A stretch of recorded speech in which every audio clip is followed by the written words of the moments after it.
abbiamo qui fatto un piccolo incontro con la Banca Prealpi San Biagio, che ha dato un contributo all'istituto totale, quindi la somma totale per l'acquisto di un pianoforte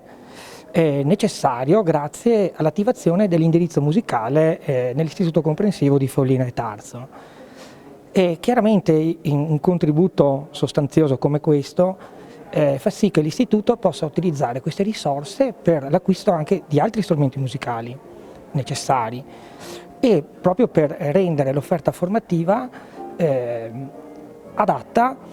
al nuovo indirizzo musicale che è stato attivato. Presidente, lei prima diceva che la vita di un musicista oggi è piuttosto dura, però personaggi come Carlo Rebeschini sanno dare oltre all'economia qualcos'altro alla comunità. Infatti lo dicevo prima proprio, Carlo oggi può rappresentare certamente un esempio a cui questi ragazzi che in futuro andranno ad suonare su questo strumento hanno un faro, un punto di riferimento, la determinazione, la forza, la capacità che ha avuto Carlo di emergere e soprattutto di essere musicista anche nella vita, era un tutt'uno sostanzialmente con lui.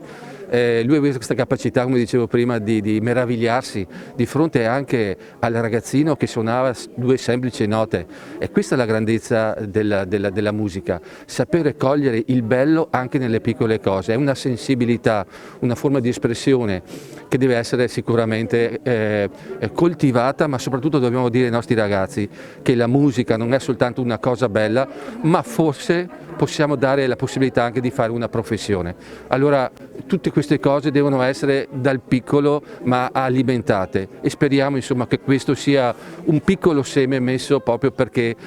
questa forza che aveva Carlo possa continuare a crescere ed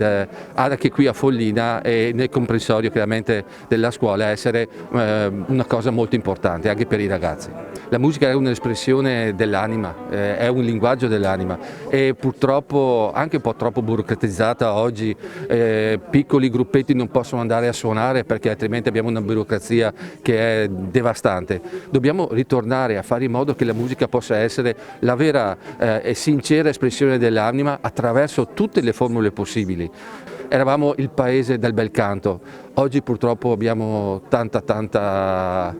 parole, forse anche tante stonate e speriamo di tornare a essere anche il paese del bel canto vero. Io sono veramente molto contenta che questo percorso, questo indirizzo musicale sia stato realizzato qui a Follina, perché questo territorio sa parlare di musica e lo fa a partire dai personaggi illustri che ha avuto. Oggi siamo qui a celebrare Carlo Rebeschini che ha fatto della musica la sua vita, ma non soltanto la musica, ma direi l'amore per la musica. E questo credo che questa grande tradizione deve essere trasferita ai nostri ragazzi, che devono appunto viverla, appassionarsi e continuare su questa strada che potrà portare tantissime soddisfazioni. Come settima commissione noi abbiamo lavorato per togliere il divieto alla doppia iscrizione, quindi da ora in poi ci si potrà iscrivere contemporaneamente a 2 facoltà universitarie e perché no anche al conservatorio ed un'altra facoltà, anche scientifica o comunque umanistica eccetera, proprio perché questo percorso deve aiutare la formazione della persona, quindi conoscenze e competenze, ma anche accanto magari musica. Molti istituti qui della zona hanno chiesto l'attivazione dell'indirizzo musicale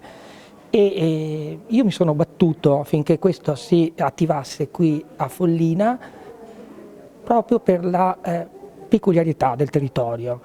molto ricettiva per la musica. Si pensi ad esempio al maestro Carlo Rebeschini, a cui appunto verrà dedicata una targa sul pianoforte,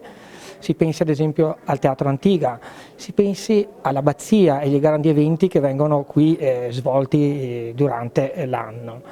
E questo ha fatto sì che l'ufficio scolastico abbia tenuto in considerazione